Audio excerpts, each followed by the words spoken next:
story goes like this. You've been trying to change something about yourself for years. Maybe you're trying to become a consistent exerciser or a person who gets up early. Maybe you're trying to be tidy and organized or more social and have more friends. But every time you try, every time you set a goal and pursue it, you always end up giving up before you get to the finish line. You might think you need more discipline, willpower, or self-control. But the reality is there's a different psychological ingredient that you're probably missing. And in this video, I'm going to tell you exactly what that is and how to leverage it. I'm Karin, your friendly neighborhood change psychology expert and PhD. Not only have I spent years researching the tools and tactics that we can use to change our behavior, but I've live tested the principles from research in my own life. And let me tell you, this shit works. If you're looking for self-help that comes from science for once, make sure you hit that subscribe button. Let's get straight to the point. The psychological key to success is, drumroll please, self-compassion. Whoa, whoa, whoa. Before you click off this video and brush me away, let me explain what self-compassion really means. Because if I had to guess, your definition of self-compassion does not match what the science actually says it is. Let's start with what self-compassion is not. Self-compassion is not letting yourself off the hook. Self-compassion does not mean that every time you make a mistake, skip a habit, or act out of alignment with your values, you simply brush it off and move on. If you're ignoring the moments that you're disappointed or frustrated with yourself and you're simply moving on in the name of self-compassion, that, my friend, might be part of your problem. The truth is that compassion, according to one of the most well-known experts in the field, Dr. Kristen Neff, has 3 components. Those components include, number 1, mindfulness, number 2, self-kindness, and number 3, common humanity. Let's dig into each one.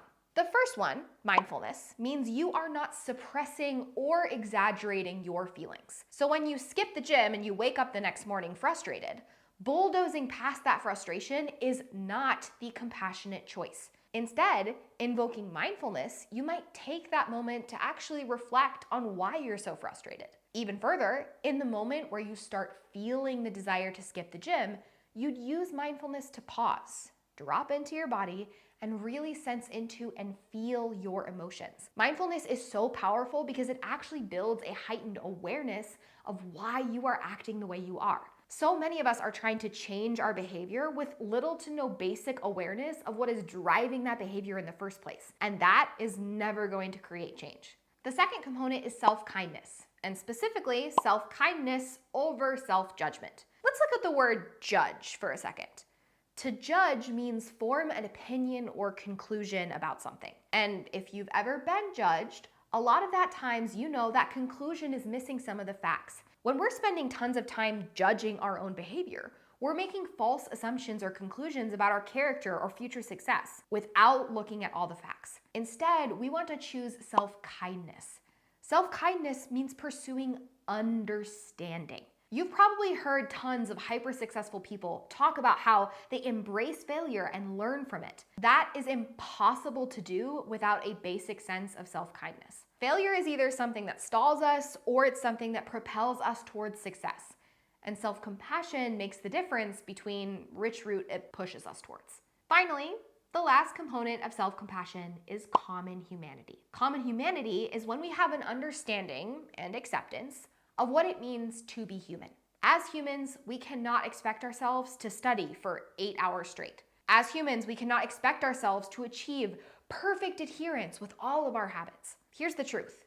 If you're constantly frustrated because you're failing to meet your own expectations, maybe it's your expectations that are the problem, not your behavior. At the very least, with the clients and members that I've personally worked with on behavior, it's usually a combination of both. This is where common humanity is an amazing filter for our expectations. Ask yourself, is what I'm expecting of myself during this season the same thing I would expect from someone else under the same circumstances? If the answer is no, you're expecting way more of yourself than you would expect out of anyone else. And my friend, it's time to adjust. Let's put it all together.